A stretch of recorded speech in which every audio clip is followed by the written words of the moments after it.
નમસ્તે વિદ્યાર્થી મિત્રો, આપણે ગયા લેક્ચરની અંદર આદિકોષ કેન્દ્રિક કોષ અને સુકોષ કેન્દ્રિક કોષોની અંદર પ્રત્યાંકનની પ્રક્રિયા કઈ રીતે થાય તેના વિશે આપણે જોયું હતું. હવે ત્યાર પછી પ્રત્યાંકનની ક્રિયા માટે આપણે જોયું કે આરઆરએનએ મહત્વનો ભાગ ભજવે અને એના ઉપર ગોઠવાયેલા વિશિષ્ટ પ્રકારના જે સંકેતો છે એ સંકેતો આ પ્રક્રિયામાં ખૂબ જ મહત્ત્વના છે.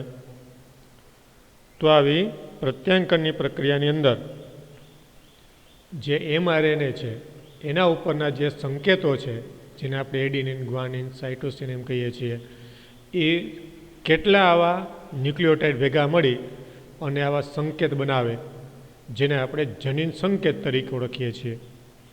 તો આવા જનીન સંકેત કોને કહેવાય અને કેટલા જનીન સંકેત નિર્માણ થાય, જેની અહીંયા આપણને વિસ્તૃત સમજૂતી આપેલી છે. જનીન સંકેત એટલે કે જીનેટિક કોડ. આવા જનીન સંકેત અથવા તો જીનેટિક કોડની સમજૂતી જે છે એ કોણે મેળવી, કઈ રીતે આવી માહિતી છે પ્રાપ્ત થઈ અને આ પ્રકારની જે માહિતી છે એના આધારે કેટલા જનીન સંકેત બન્યા, જે અહીં આપણને સમજાવેલું છે. પહેલાં આવા જનીન સંકેતી શું છે એની સામાન્ય સમજૂતી આપેલી છે. પછી જનીન સંકેતની જે માહિતી છે એ કોના ઉપરથી મળી, કયા વૈજ્ઞાનિકો એની સમજૂતી આપી, અને પછી જનીન સંકેતો કેટલા છે, કેટલા જનીન સંકેતો નિર્માણ થાય છે એની આપણને સમજૂતી આપેલી છે.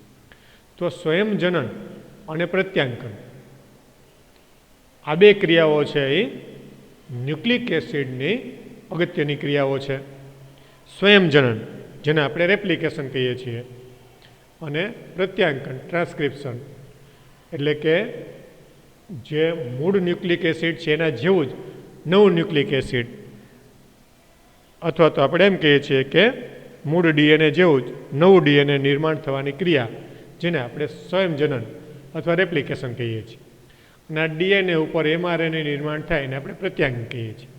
તો આ બંને પ્રક્રિયા દરમિયાન ન્યુક્લિક એસિડમાંથી બીજા ન્યુક્લિક એસિડનું પ્રત્યાંકન થાય છે. આ બંને પ્રક્રિયાની અંદર એક ન્યુક્લિક એસિડમાંથી બીજું ન્યુક્લિક એસિડ બને છે, એક ન્યુક્લિક એસિડમાંથી બીજા ન્યુક્લિક એસિડનું પ્રત્યાંકન થાય છે. આથી આ પ્રક્રિયાઓને પૂરકતાના સિદ્ધાંતોના આધારે સમજવી સરળ છે. એટલે કે જે શૃંખલાઓ બને એ શૃંખલાઓ એકબીજાની પૂરક બને છે, એટલે આપણે એને પૂરકતાના સિદ્ધાંતના આધારે સરળતાથી સમજી શકીએ. આ રીતે ભાષાંતરની પ્રક્રિયા આનુવંશિક માહિતી સ્થાનાંતરિત કરવા જરૂરી છે, જે ન્યુક્લિયોટાઇડના પોલિમરમાંથી એમિનો એસિડના પોલિમરનું સંશ્લેષણ કરે છે. જેમાં મુખ્યત્વે જેને આપણે ભાષાંતરની ક્રિયા કહીએ છીએ, એ ભાષાંતરની પ્રક્રિયા દ્વારા આનુવંશિક માહિતીનું સ્થળાંતર થાય. આનુવંશિક માહિતી છે એ એક સજીવની અંદરથી બીજા સજીવની અંદર એનું સ્થળાંતર થાય અને ન્યુક્લિયોટાઇડના જે પોલિમરમાંથી એમિનો એસિડના પોલિમરનું સંશ્લેષણ કરે. જે ન્યુક્લિયોટાઇડ હોય એનું સંશ્લેષણ થાય અને એના ઉપર આધારિત જે પોલિન્યુક્લિયોટાઇડની જે શૃંખલાઓ છે એ હવે આવા જે એમિનો એસિડ જેવા ઘટકોને ભેગા કરી અને આવી પોલિન્યુક્લિયોટાઇડની શૃંખલાઓ જે છે એ આવા એમિનો એસિડનું પોલિમર એટલે કે વિવિધ પ્રકારના જે પ્રોટીન છે એનું સંશ્લેષણ કરવામાં એ મહત્ત્વનો ભાગ ભજવે. આ રીતે આવી જે પ્રક્રિયા થાય એને કારણે એમિનો એસિડ અને ન્યુક્લિયોટાઇડ, આ એમિનો એસિડ અને ન્યુક્લિયોટાઇડ એમાંના કોઈ પૂરકતા જોવા મળે છે અને ના તો કોઈ સૈદ્ધાંતિક સ્વરૂપે એને આપણે વિચારી શકાય છે કે એમિનો એસિડ અને ન્યુક્લિયોટાઇડમાં કોઈ પૂરકતા પણ આપણે જોવા મળતી નથી અને એના કોઈ સૈદ્ધાંતિક સ્વરૂપ જે છે એ સૈદ્ધાંતિક સ્વરૂપને પણ આપણે સમાન રીતે લઈ શકતા નથી. કારણ કે એમિનો એસિડ શું છે તો કે એમિનો એસિડ છે એ પ્રોટીનના એક ઘટક છે, પ્રોટીનનો એક નાનામાં નાનો એકમ છે અને ન્યુક્લિયોટાઇડ છે ન્યુક્લિક એસિડનો એકમ છે. તો આ બંને વચ્ચે આપણને ના તો કોઈ પૂરકતા જોવા મળે છે અથવા તો કોઈ સૈદ્ધાંતિક સ્વરૂપે એને આપણે વિચારી શકાય છે. એટલે કે બે સંપૂર્ણપણે અલગ અલગ છે.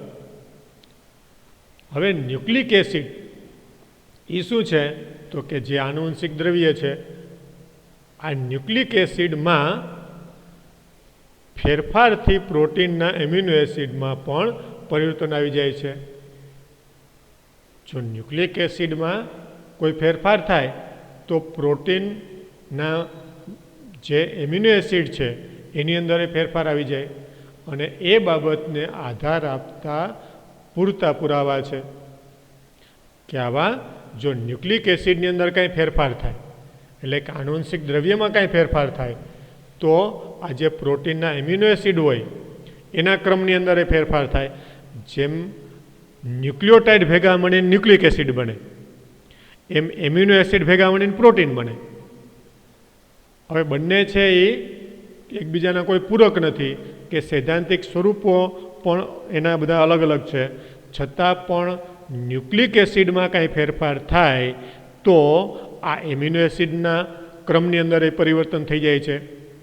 આ બાબતને આધાર આપતા ઘણા બધા પુરાવાઓ પણ છે જે આગળ જે આનુવંશિકતાના રોગો એની અંદર પણ આપણે જોઈ ગયા છીએ અને એનાથી જનીન સંકેતની પરિકલ્પનાનો પ્રસ્તાવ થયો જે પ્રોટીન સંશ્લેષણ દરમિયાન એમિનો એસિડના અનુક્રમોને નિર્ધારિત કરે છે અને એના આધારે આ જનીન સંકેત એટલે કે જેને આપણે જીનેટિક કોડ કહીએ છીએ એ કઈ રીતે ગોઠવાયેલા હશે, જીનેટિક કોડ કઈ રીતે નિર્માણ થયેલા હશે એની જે માહિતી છે એનો નિર્ધાર છે એ થયો.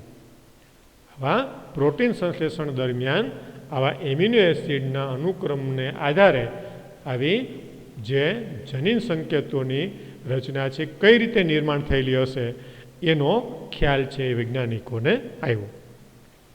એટલે આ રીતે જનીન સંકેત વિશેની થોડીક આવી પ્રાથમિક પ્રસ્તાવના આપણને અહીંયા દર્શાવેલી છે. હવે જનીન સંકેતની આવી શોધ છે એ કઈ રીતે અને કયા કયા વૈજ્ઞાનિકોએ વિચારી એની થોડી પ્રાથમિક માહિતી છે આપણને અહીં આપવામાં આવેલી છે કે જનીન સંકેત એ શું છે અને એની જે માહિતી છે એ જુદા જુદા વૈજ્ઞાનિકોએ કઈ રીતે અહીંયા રજૂ કરેલી છે. તો આપણે જાણીએ છીએ કે ડીએનએની સંરચના અને આનુવંશિક દ્રવ્યની જૈવ રાસાયણિક પ્રકૃતિનું નિર્દેશન કરવું જેટલું ઉત્તેજનાપૂર્ણ હતું એનાથી વધારે ચુનૌતીપૂર્ણ કાર્ય જનીન સંકેતનું અર્થઘટન કરવાનું છે. કે ડીએનએની સંરચના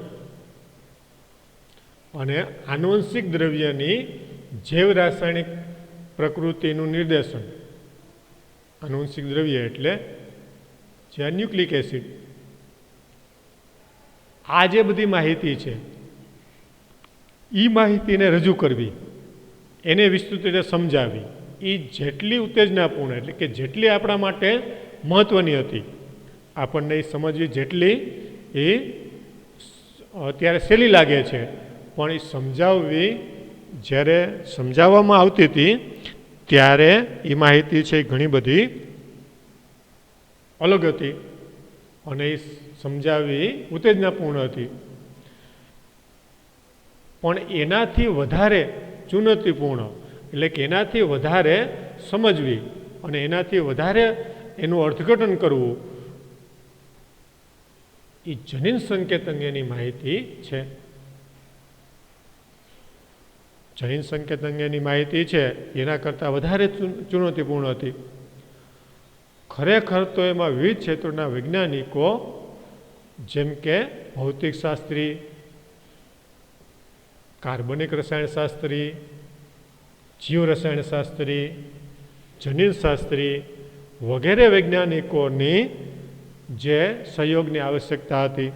કારણ કે આ જનીન સંકેતને સમજવા એક પ્રકારની ભૌતિક, રાસાયણિક, જૈવ રાસાયણિક અને જનીન વિશેની આ ત્રણેય પ્રકારની માહિતીને જો સંકલન કરી અને એને વ્યવસ્થિત રીતે સમજાવવામાં આવે કે એને વ્યવસ્થિત રીતે એને જો ઉપયોગમાં લેવામાં આવે તો જ આ માહિતી છે આપણે સમજી શકીએ.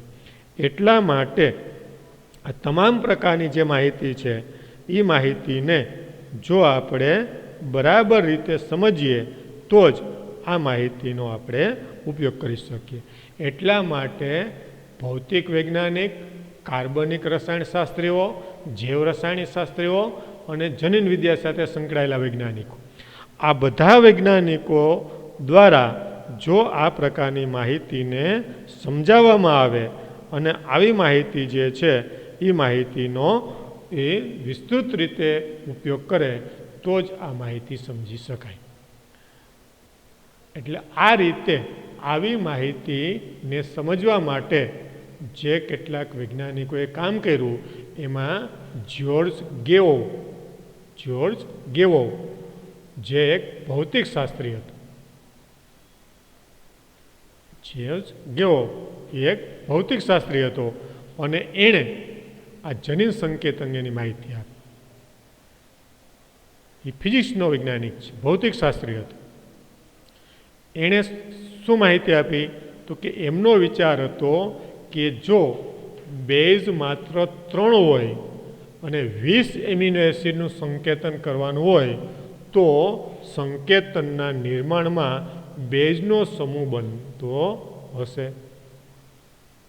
એણે એવી માહિતી આપી કે નાઇટ્રોજન બેઝ તો 4 જ છે ને, જે આપણે નાઇટ્રોજન બેઝ તરીકે લઈએ છીએ એવા નાઇટ્રોજન બેઝ કેટલા છે તો કે નાઇટ્રોજન બેઝ તો 4 જ છે. ક્યાં 4 નાઇટ્રોજન બેઝ તો કે આપણે જાણીએ છીએ કે એડિનિન, ગ્વાનિન, સાઇટોસિન અને યુરેસિલ, આ 4 જ નાઇટ્રોજન બેઝ છે. બેઝ એટલે નાઇટ્રોજન બેઝ. પણ એમિનો એસિડ કેટલા છે તો કે પ્રોટીનનું નિર્માણ કરવા માટે જવાબદાર એમિનો એસિડ 20 છે. તો જો નાઇટ્રોજન 4 જ હોય અને એમિનો એસિડ 20 હોય તો એનો અર્થ એ થયો કે 20 એમિનો એસિડનું સંકેતન કરવા માટે સંકેતના નિર્માણમાં આવા બેઝ જે છે એ એક કરતાં વધારે હોવા જોઈએ, એક કરતાં વધારે સમૂહમાં ગોઠવાયેલા હોવા જોઈએ.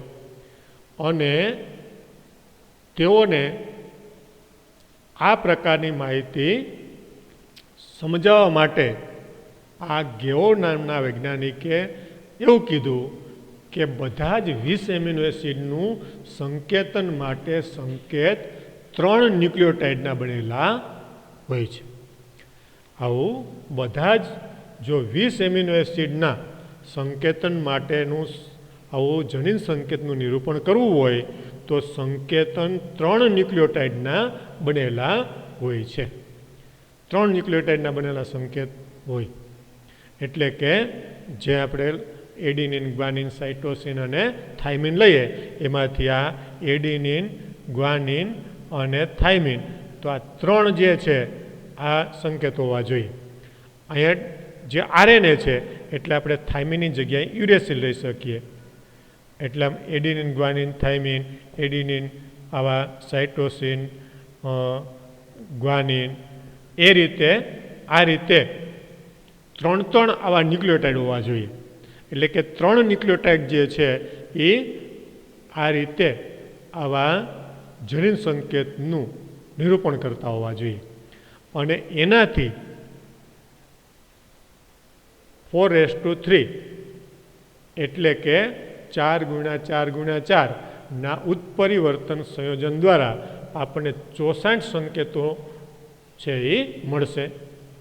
કારણ કે આ નાઇટ્રોજન બેઝ કેટલા છે 4.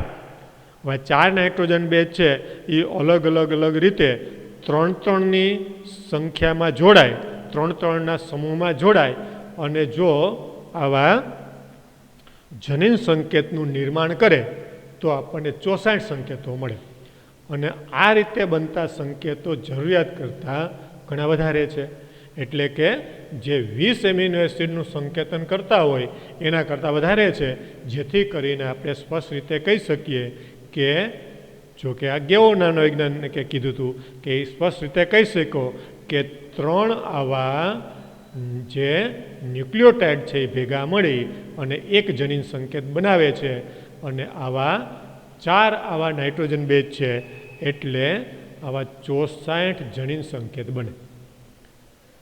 આ રીતે જનીન સંકેત છે એ 3 આવા જે નાઇટ્રોજન બેઝના બનેલા છે, એટલે આ સંકેત જે છે ત્રિઅક્ષરી હોય છે.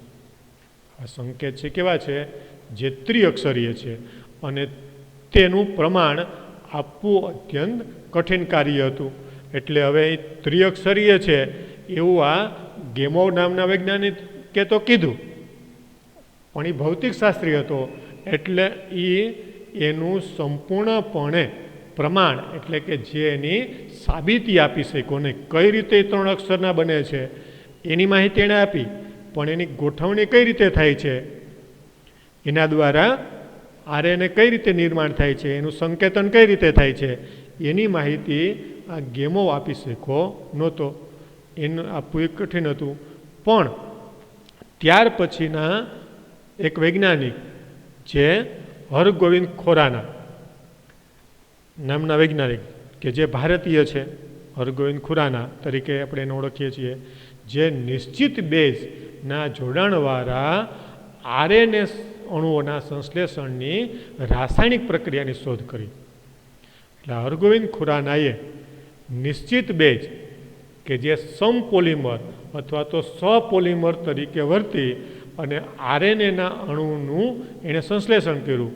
અને એણે આ આરએનએના અણુનું સંશ્લેષણ કરી અને સ્પષ્ટ રીતે આ માહિતીની સાબિતી છે એને સમજાવી કે આ જનીન સંકેત છે એ ત્રિઅક્ષરીય છે. એ જ રીતે માર્સેલ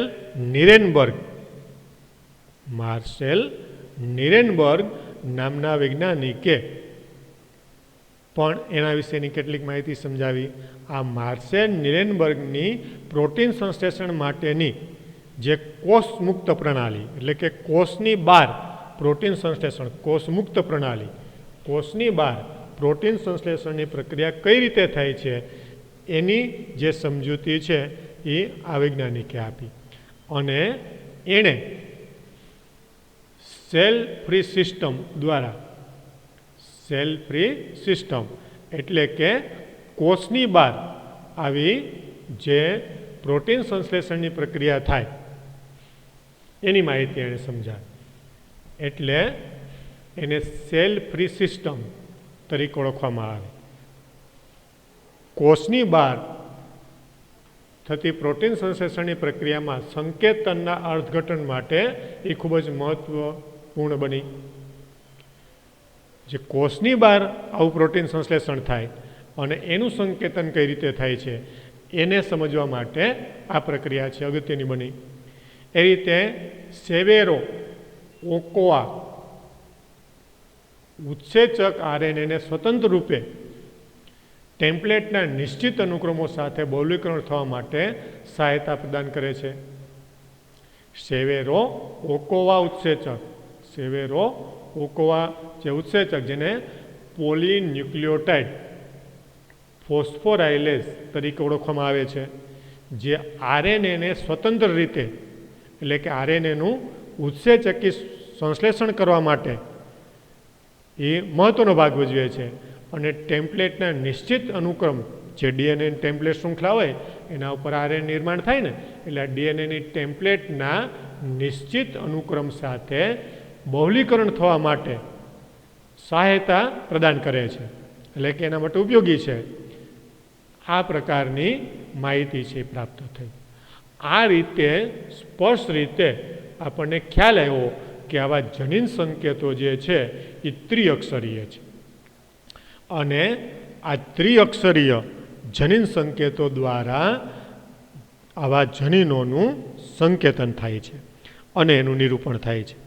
આ રીતે આવા ત્રિઅક્ષરી જે જનીન સંકેતો છે એ કઈ રીતે બને છે એને જો આપણે નિર્માણ કરવા હોય કે એને જો આપણે આવા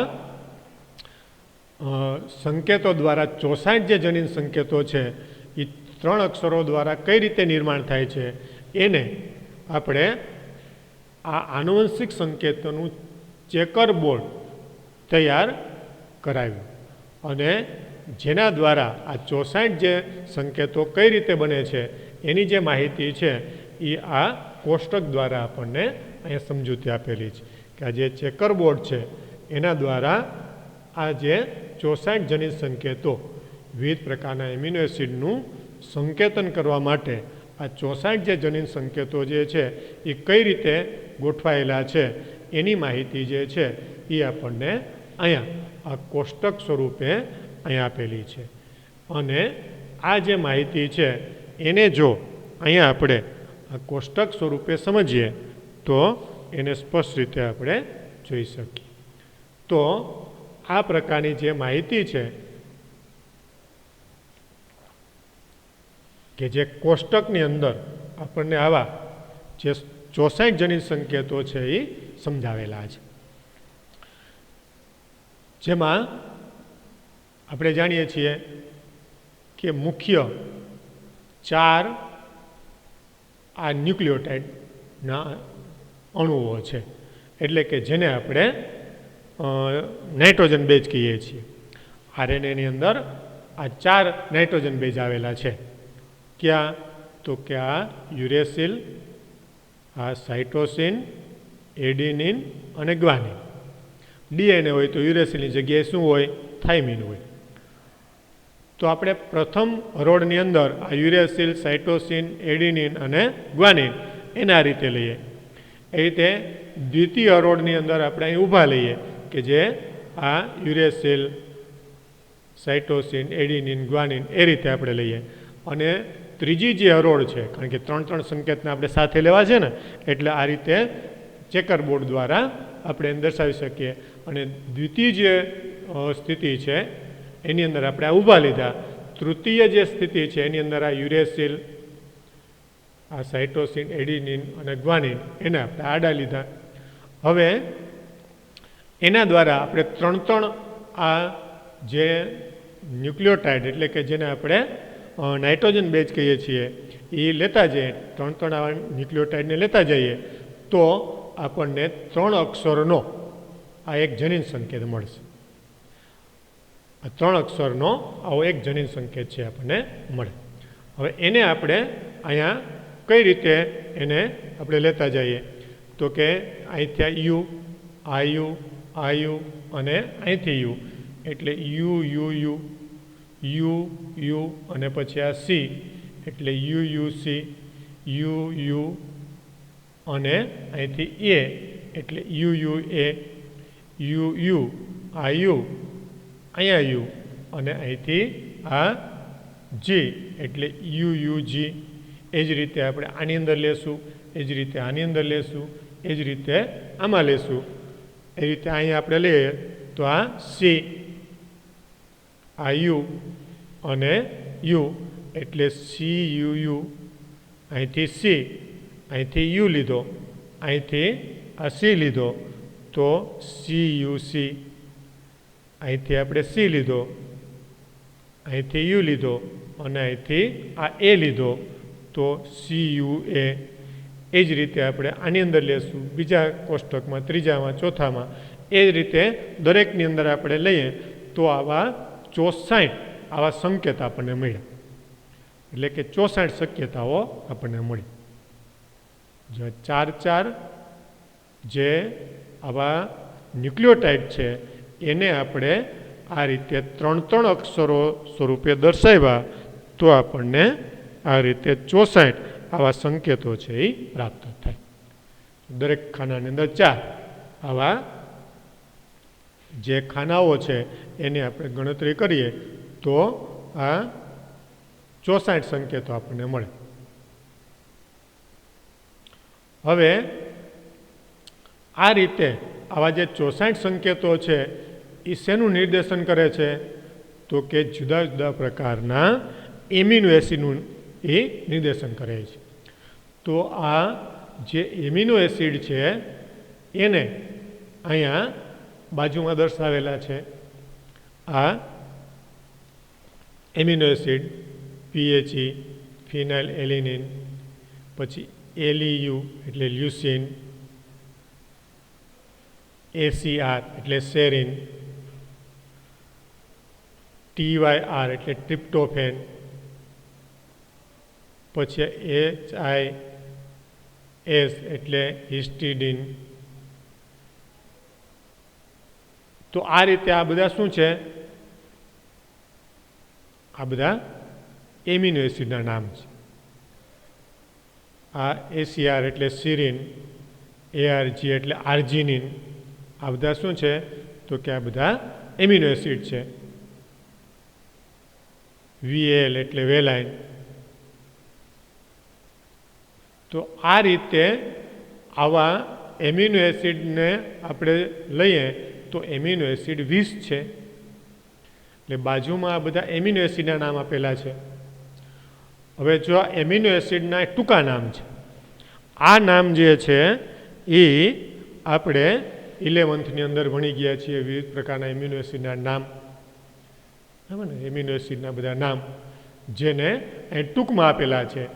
અહીંયા આપણે કોઈ એમિનો એસિડના નામ બધા યાદ રાખવાના નથી, પણ કયો જનીન સંકેત જે છે એ કેટલા એમિનો એસિડનું સૂચન કરે છે એ આપણે અહીં યાદ રાખવાનું છે.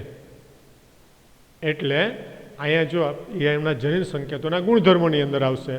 અહીંયા આપણે બધા એમિનો એસિડના નામની યાદ રાખવાની કાંઈ જરૂર નથી કે આવું કોઈ જે કોષ્ટક જે છે એ આપણે દર્શાવીએ તો એમાં કયો એમિનો એસિડ છે એ આવેલો છે એ આપણે કોષ્ટકની અંદર કંઈ દર્શાવવાની જરૂર નથી બોર્ડની પરીક્ષાની દૃષ્ટિએ.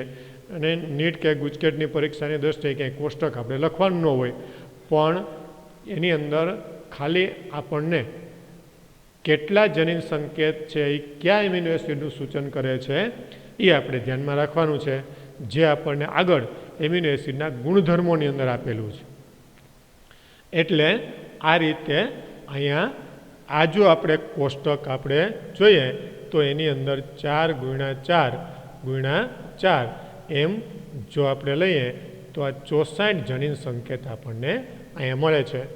અને આ 64 જનીન સંકેત છે એ આ રીતે અલગ અલગ પ્રકારના આવા વિવિધ પ્રકારના આવા એમિનો એસિડ માટેના સંકેતો એ પૂરા પાડે છે. અને આ એમિનો એસિડના જે ટૂંકા નામ છે એ અહીંયા આપણને આપેલા છે. જેના પૂરા નામ આપણે જોવા હોય તો એ પૂરા નામ આપણને 11th અંદર તમે ભણી જ ગયા છો. એટલે 20 એમિનો એસિડના નામ છે આપણને ખ્યાલ જ છે. એટલે એની અંદરથી તમે સેજ જોઈ લેજો, અને છતાંય ન આપણને સમજાય કે ન ખ્યાલ આવે તો એની અંદર તમે એને ટીક કરી લેજો અને એને પૂછી શકો છો. પણ એની અંદર આપણને અંગ્રેજીના ઉપરથી તરત એનો ખ્યાલ આવી જાય કે આ રીતે ફિનાઇલ એલિનિન છે, સેરિન છે, પછી આ સિસ્ટિડિન છે, આર્જિનિન છે, પછી ગ્લાયસિન છે.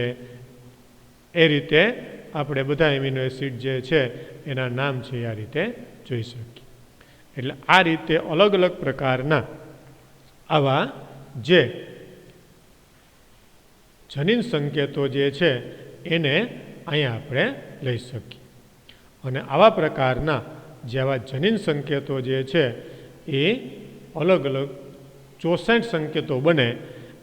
અને આ 64 જે સંકેતો છે એ 20 એમિનો એસિડ માટે અહીંયા પૂરતા છે. એટલે જ જુઓ અહીંયા જે આવા એમિનો એસિડ જે છે એના માટેના સંકેતો અહીંયા આપણને એક કરતાં વધારે મળે છે. અહીંયા જુઓ આ ફિનાઇલ એલિનિન એના માટેના 2 સંકેત છે. એ જ રીતે આ લ્યુસિન એના માટે 6 જનીન સંકેત અહીંયા આપેલા છે. એ જ રીતે આ જે સેરિન એના માટે અહીંયા અને અહીંયા 2, એવી રીતે એમાં પણ 6 જ. એ જ રીતે આર્જિનિન, એની અંદર એ 6 છે, જો અહીંયા 4 અને અહીંયા એની નીચેના 2. એ જ રીતે આ ગ્લાયસિન, એની અંદર 4 છે. એ જ રીતે આ પ્રોલાઇન, એના માટે 4 છે. આ જે વેલાઇન, એના માટે 4 છે. એમ એની અંદર જો પછી આની અંદર અહીંયા 4 છે. પછી અહીંયા એસ્પાર્જિન, એના માટે અહીંયા 2 છે. એ જ રીતે આ 3 સંકેત અહીંયા એવા છે, આ UAA, UAG અને એક અહીંયા આપ્યો UGA. આ 3 સંકેત એવા છે કે જે કોઈ પણ પ્રકારના એમિનો એસિડનું સૂચન કરતા નથી, પણ એ પ્રત્યાંકનની ક્રિયાને પૂરી કરે છે. એટલે એને સ્ટોપ એવું નામ, એટલે એને સ્ટોપ સિગ્નલ અથવા સ્ટોપ સંકેત કહેવાય. એટલે જે આ 64 જે છે એમાંથી 3 જે છે એ કોઈ એમિનો એસિડનું નિરૂપણ કરતા નથી, કે એનું સંકેતન કરતા નથી. કયા 3 સંકેત? તો કે આ UAA, UAG અને UGA.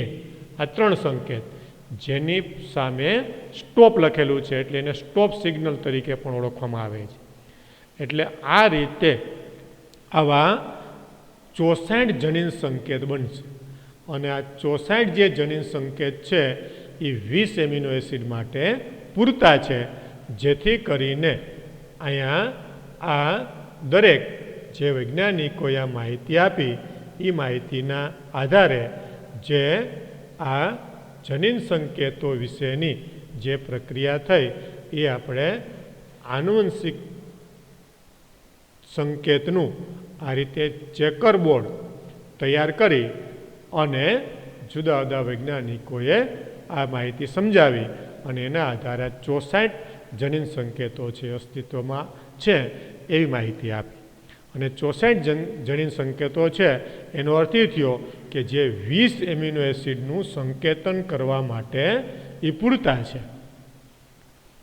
પણ એમાંથી 3 એમિનો એસિડ એવા છે જેમાં આ 3 UAA, UAG અને UGA કે જેની સામે કોઈ એમિનો એસિડનું નામ નથી, પણ સ્ટોપ એવું લખેલું છે. એટલે એને આ પ્રોટીન સંશ્લેષણની ક્રિયાનું સમાપન, એનો અંત લઈ આવતા સંકેત તરીકે એને લેવામાં આવેલા છે. અને કઈ રીતે આવી પ્રોટીન સંશ્લેષણની પ્રક્રિયાનો અંત આવે એની સમજૂતી આપે છે, જે આપણે જ્યારે આગળ જોશું ત્યારે ફરીથી પાછું એ આવશે કે કઈ રીતે આવા સ્ટોપ સિગ્નલ તરીકે કામ કરે છે. તો આ રીતે આવા જનીન સંકેતો જે છે એ એમિનો એસિડના કાર્યમાં મહત્ત્વનો ભાગ ભજવે છે. અને જે 64 છે. હવે આવા જનીન સંકેતો કેવા પ્રકારની લાક્ષણિકતાઓ દર્શાવે છે, કઈ રીતે એ કાર્ય કરે છે અને કેટલા એમિનો એસિડનું એ સૂચન કરે છે, જે આપણને એમિનો એસિડના ગુણધર્મોની અંદર આપેલું છે, જે આપણે હવે નેક્સ્ટ લેક્ચરની અંદર જોઈશું.